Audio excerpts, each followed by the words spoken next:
बिस्मिल्लाहिर्रहमानिर्रहीम। अस्सलाम वालेकुम। फिरौन ने हजरत मूसा अलैहिस्सलाम को शिकस्त देने के लिए 70,000 जादूगरों को बुलवाया।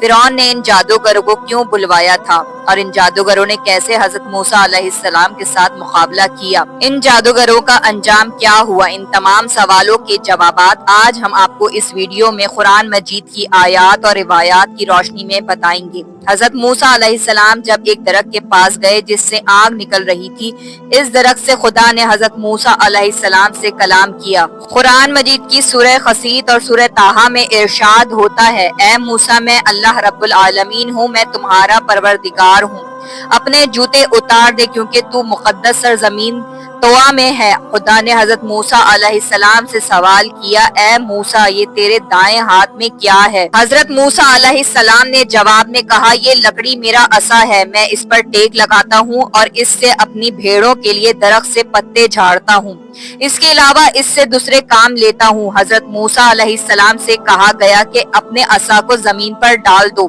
चुनाचे हजरत मूसा अलैहिस्सलाम ने असा को फेंक दिया। अब क्या देखते हैं कि वो असा सांप की तरह तेजी से हरकत कर रहा है।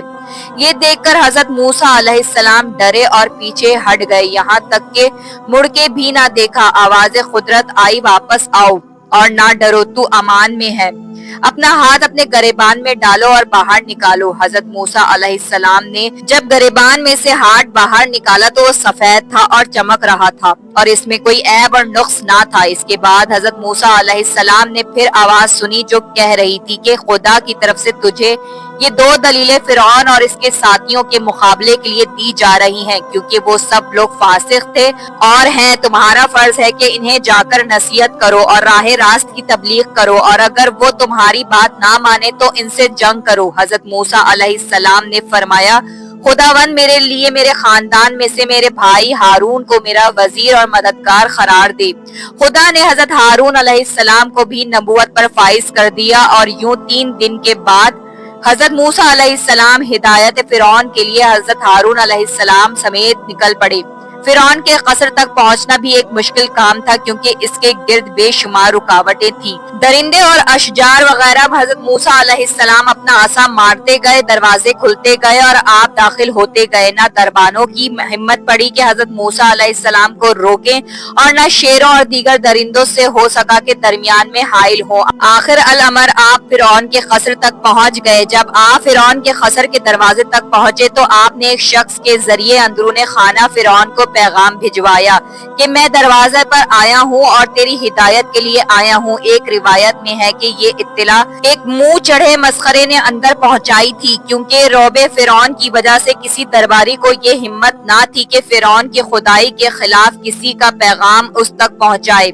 मस्खरे ने अंदर जाकर कहा कि आज मैंने अजीबो गरीब बात देखी है। फिरौन ने पूछा कि तुमने क्या देखा है? मस्खरे ने कहा कि मैंने तेरे खसर के दरवाजे पर 2 ऐसे शख्सों को देखा है जिन्हें तेरे खसर तक पहुंचने में ना शेर दरिंदे हाइल हो सके और ना तेरे मजबूत दरवाजे हाइल हो सके, और वो अजीब बात कहता है। फिरौन ने पूछा, वो क्या कहता है? मस्खरे ने कहा कि हुजूर वो आपको अल्लाह कहने की बजाय किसी दूसरे अल्लाह का जिक्र करता है और कहता है कि हमारा खुदा वो है जिसने हमें और फिरौन को और सारी कायनात को पैदा किया है। ये सुनना था कि फिरौन आग बगोला हो गया और हुक्म दिया कि दरबार में हामान और दीगर अरकान मौजूद हों। जब दरबार में सब लोग आ मौजूद हुए तो हजरत मूसा अलैहिस्सलाम और हजरत हारून अलैहिस्सलाम को बाहर से अंदर बुलवाया और हजरत मूसा अलैहिस्सलाम को डांट कर कहा कि तुम कौन हो? हजरत मूसा अलैहिस्सलाम ने फरमाया कि मैं खुदा के बंदों में से एक बंदा हूँ, इसने मुझे खाक से पैदा किया और आखिरी मंजिल भी खाक ही करार दी है।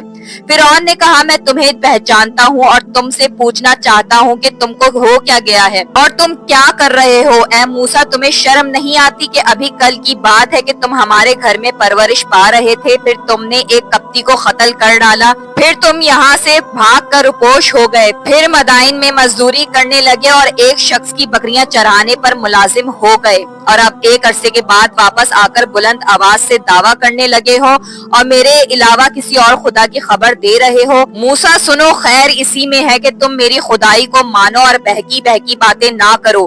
حضرت موسیٰ علیہ السلام نے فرمایا کہ اے فرعون ہوش کے ناخن لے، خدائی صرف خدا کے لیے زیبا ہے، اس کے علاوہ جو دعوی خدائی کرتا ہے وہ سخت غلطی پر ہے اور اس کا انجام اچھا نہیں ہوگا اور وہ آخر الامر برباد ہو کر رہے گا۔ اور اے فرعون یہ بھی سن لے کہ میں نے پہلے ترک مصر تیرے ظلم کی وجہ سے کیا تھا، کیونکہ تو نے کپتی کی موت کی وجہ سے مجھے موت کے گھاٹ اتارنے کا فیصلہ کیا تھا، حالانکہ تیرا یہ فیصلہ بالکل غلط تھا، کیونکہ میں نے اس کپتی کو با ارادہ قتل نہیں کیا تھا بلکہ با ارادہ فتنے کو دور کرنے کے لیے مارا تھا، مگر وہ اتفاقاً مر گیا، لیکن تو نے اس کے عوض مجھے قتل کرنے کا فیصلہ کر دیا تھا۔ بہرحال میرے کہنے کا مطلب یہ ہے کہ میں یہاں سے روانہ ہو کر امان خدا میں چلا گیا اور مدائن میں دن گزرتا رہا، یہاں تک کہ خداوند عالم نے مجھے درجہ نبوت پر فائز فرما کر مجھے حکم دیا کہ میں تیری ہدایت کروں۔ اور اے فرعون اسی مقصد کے لیے تیرے پاس آیا ہوں اور تجھ سے کہتا ہوں کہ وحدانیت کا اقرار کر، میری نبوت کو مان، بنی اسرائیل کو قید سے رہا کر دے اور ان پر مظالم سے باز آ۔ فرعون نے کہا کہ بس زیادہ باتیں نہ بناؤ ورنہ میں تمہیں قید میں بند کر دوں گا اور پھر کبھی نہ چھوڑوں گا۔ حضرت موسیٰ علیہ السلام نے فرمایا کہ اے فرعون بس خدا 400 سال تجھے ڈھیل دے چکا ہے اور اب ڈھیل نہیں دینا چاہتا۔ یہ کہہ کر آپ نے اپنی نبوت کے ثبوت کے طور پر اپنے عصا کو زمین پر ڈال دیا۔ عصائے موسوی کا یہ معجزہ تھا کہ وہ ایک عظیم اژدہا بن گیا، اس کے منہ سے آگ کے شعلے نکلنے لگے، اس کی آنکھیں انگارے کی طرح چمکنے لگی، اس کی ناک سے دھواں نکلنے لگا، منہ سے مہب آواز نکلنے لگی۔ غرض یہ کہ ایسی صورت پیدا ہو گئی کہ سارے دربار میں ہلچل مچ گئی۔ اژدہا جس طرف رخ کرتا تھا ہر چیز جل کر خاکستر ہو جاتی تھی۔ بالآخر اس نے فرعون کی طرف رخ کیا۔ فرعون نے جو ہی رخ اپنی طرف دیکھا تو منہ کے بل گر پڑا اور فریاد کرنے لگا کہ موسیٰ بچاؤ، موسیٰ بچاؤ۔ حضرت موسیٰ علیہ السلام نے اشارہ خداوندی عصا کو ہاتھ میں اٹھایا اور وہ پھر ڈنڈا بن گیا۔ روایت روزۃ الصفا اس ہیبت سے فرعون کو ایک دن اور رات میں 40 دست آئے۔ پھر حضرت موسیٰ علیہ السلام نے اپنی نبوت کے ثبوت ید بیضہ دکھایا اور کہا کہ اے فرعون اگر تو میری ایک بات مان لے تو میں تیری زندگی کے لیے خدا سے 4 باتیں منوا لوں گا۔ اس نے پوچھا کہ تمہاری باتیں کیا ہیں؟ حضرت موسیٰ علیہ السلام نے فرمایا کہ ہماری بات تو یہ ہے کہ خدا کی وحدانیت کا اقرار کرے اور اس کی عبادت کے لیے سر جھکا، اور 4 باتیں جو تیرے لیے ذکر کر رہا ہوں یہ ہیں: نمبر 1 تجھے ہمیشہ کے لیے جوانی مل جائے گی، نمبر 2 تجھے ایسی بادشاہی مل جائے گی جسے کوئی چھین نہ سکے گا، نمبر 3 تجھے ایسی تندرستی دی جائے گی جس کے قریب بیماری بھٹک نہ سکے گی، نمبر 4 تجھے جنت نصیب ہو جائے گی۔ فرعون نے حضرت موسیٰ علیہ السلام کے جواب میں کہا میں تمہاری ان باتوں پر اہل رائے سے مشورہ کروں گا۔ چنانچہ اس نے اپنی بیوی آسیہ سے سب سے پہلے مشورہ کیا۔ انہوں نے کہا کہ کون عاقل ایسا ہوگا جو موسیٰ کی بتائی ہوئی نعمتوں سے روح گردانی کرے گا۔ اس کے بعد دیگر سرکاری عہدیداروں سے مشورہ کیا۔ انہوں نے کہا کہ اب کسی کے سامنے سر جھکانے کا کیا مطلب ہے؟ عرصہ دراز سے لوگ تیرے سامنے سر جھکاتے رہے ہیں، اب اگر تو نے کسی کے سامنے سر جھکا دیا تو یہ بہت بری بات ہوگی۔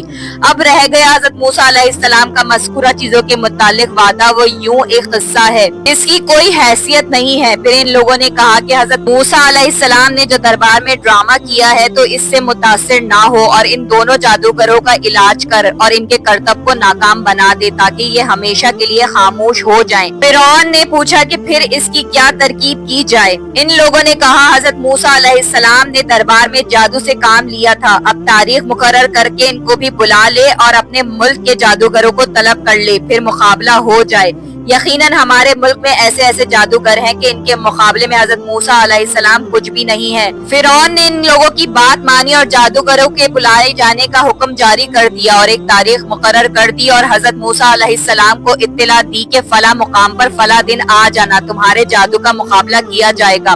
ایک روایت میں ہے کہ جو مقام معین کیا گیا تھا اس کا نام اسکندریہ تھا۔ حضرت موسیٰ علیہ السلام کو اطلاع دینے کے بعد فرعون نے تیاری شروع کر دی اور بے روایت اکرمات 70,000 جادوگر سارے ملک سے طلب کیے گئے، پھر ان میں سے 1,000 منتخب کیے، پھر ان میں سے 80 کو منتخب کیا۔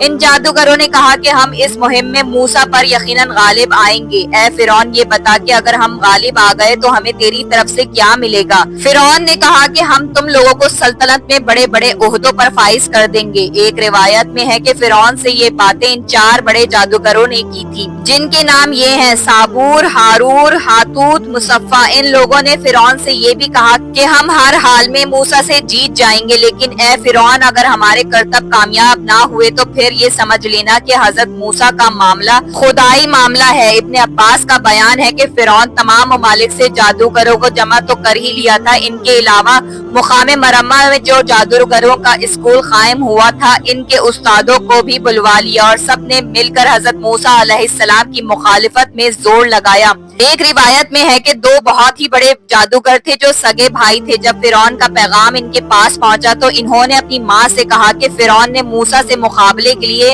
हम लोगों को बुलवाया है, हमें अपने बाप की खबर का निशान बता दो। चुनाचे माँ ने निशानदही कर दी। इन दोनों ने जाकर खबर पर अपने वालिद का नाम लेकर पुकारा और कहा कि 2 शख्स आए हैं, इनके पास एक असा है जो हर हाल में कामयाब रहता है। इन लोगों के पास ना कोई लश्कर है, ना कोई इनका बज़ाहिर मददगार है, लेकिन वो सिर्फ असा की वजह से सब पर गालिब रहते हैं।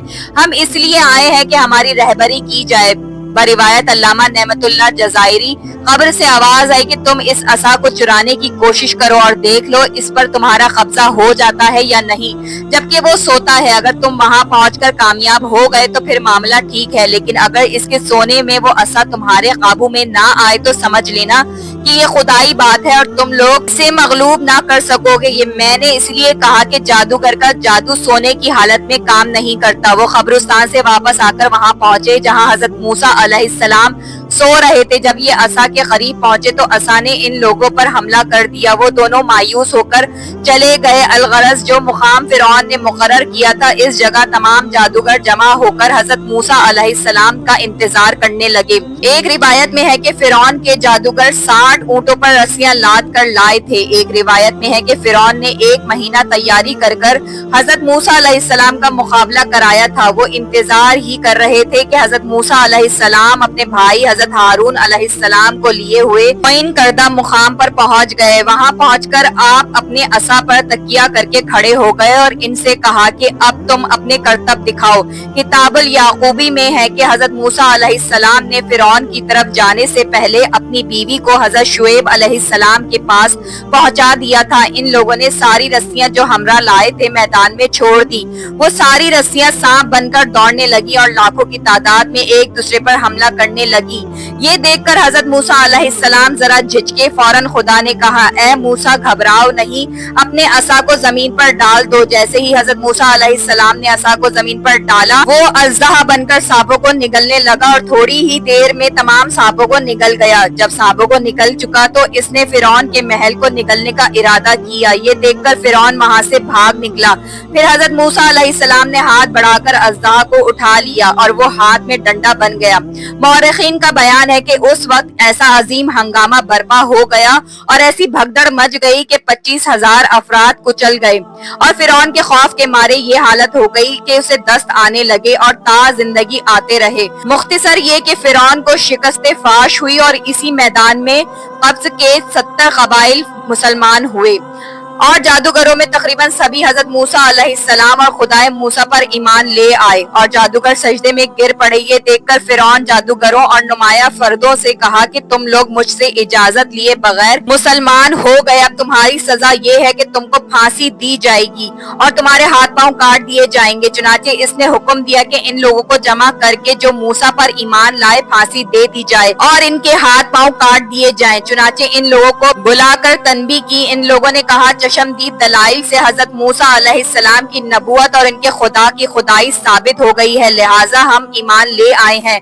तू जो करना चाहता है कर, हम ईमान लिए हर शिद्दत और तकलीफ को बर्दाश्त करने को तैयार हैं। फिरौन ने जब इनके अज़्म इस्तक़लाल को देखा और अच्छी तरह समझ गया कि ये बात ना मानेंगे तो इनके हाथ पांव कटवा दिए और इन्हें दार पर खिंचवा दिया। अल्लामा जज़ायरी लिखते हैं कि फिरौन वो पहला शख्स है जिसने ईमानदारों के हाथ कटवाए और इन्हें सूली पर चढ़ाया।